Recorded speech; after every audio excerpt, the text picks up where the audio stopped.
Hey guys, thanks for tuning in to Comic Book Nostalgia. I'm CB Nostalgia and I wanted to talk some about that second episode of She-Hulk. Well, earlier today we got the second episode in Marvel Studios' She-Hulk.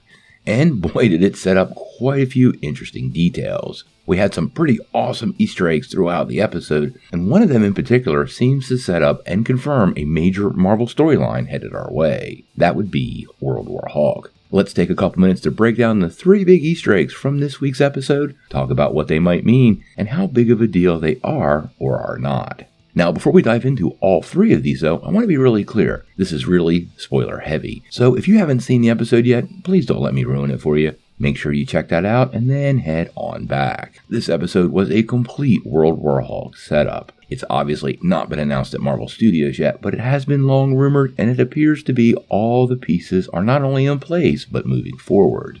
In this episode, Jennifer has a phone conversation with Bruce about taking on Emil Blonsky as her client. And we find out by the end of the call that Bruce is actually on that Sakaran spaceship. Now, he was mid-space travel and seemingly headed back to Sakaar, putting that key element of that World War Hulk story back in place. I suspect now that we know his blood has been altered by his own experiments, it would not be beyond the technology of the Sakarians to dose him with a rather large bout of gamma radiation, returning him to that giant green rage monster Savage Hulk that we all love in an attempt to return him to the gladiatorial arena. Now the real question here is this the Grandmaster seeking out his champion? Or is there something going on more related to the comics and that comic storyline? If you're familiar with the comic storyline, you know it was quite different than what we saw in Thor Ragnarok. So how much of Sakaar has changed since the last time we were there? It was pretty clearly in flux as the prisoners with jobs were in full revolt the last time we were there, and we even had a deleted post-credit scene that featured a Grandmaster facing off with the former prisoners.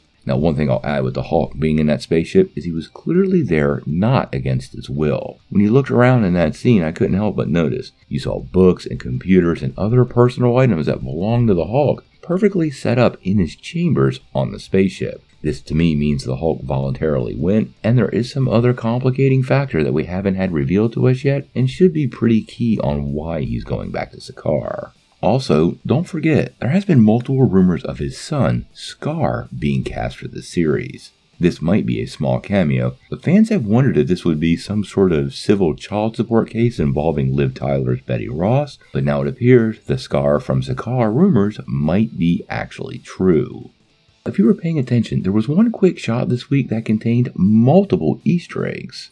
Now, Jennifer lost her job, and during her sort of pouting phase, we get a quick look at a website on her computer. Now, across the top, there's a couple funny things like Find Ant-Man and Norse mythology, as well as the Avengers, kind of adding some flavor to the fact that this is in the MCU. But over on the right, there are 2 major Easter eggs, one for the Eternals, and one for Wolverine.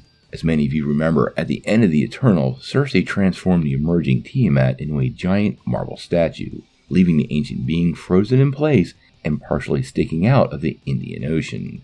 This should be a pretty big deal in the world of Marvel Studios, but we really haven't seen any movie or TV show reference these events at all. And it would be quite baffling if it was absolutely never mentioned or nobody noticed, but it's pretty clear it's at least being talked about within the Marvel Universe. There is a headline down below that actually reads, "Why there is a giant statue of a man sticking out of the ocean." It is just a fun Easter egg, but it does give us an idea that Marvel intends on following up on this development somehow or another. It's just a question of when. But let's be real, this Easter egg is awfully small fry compared to the other one, because the second one seems to confirm that Wolverine does exist in the MCU.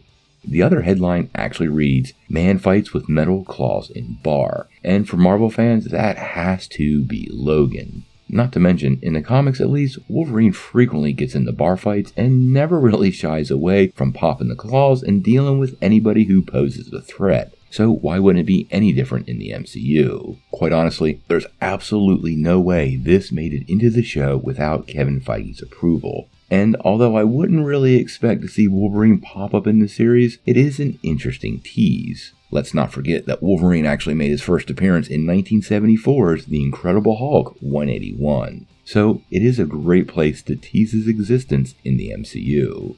I really do think the World War Hulk Easter egg is absolutely going somewhere. We have seen some pictures of Mark Ruffalo with Jamal Jamil, aka Titania. So I think there's more scenes coming for the character by the end of the year, so I am pretty curious how fast he could be advancing along this return to the Savage Hulk. As for the Eternals and that Wolverine Easter egg, I think these are just teases and I wouldn't read too much into them, but it is Marvel Studios acknowledging some things they really haven't talked about before, so I think that's a pretty big deal. Now I know you fans of all the Hulks want all the updates you can get, so make sure you hit that like and subscribe button. We're going to work really hard at bringing you the facts and the truth, and even break down speculation that just feels pretty good.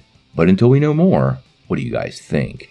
What did you think of these Easter egg teases in the latest episode of She-Hulk? And when the Hulk arrives in Sakaar, do you think he finds the Grandmaster or somebody else in charge? Tell me what you think in the comments below. If you like this video, make sure you hit like, click subscribe, and if you don't ring that bell, you're not getting any updates. Peace.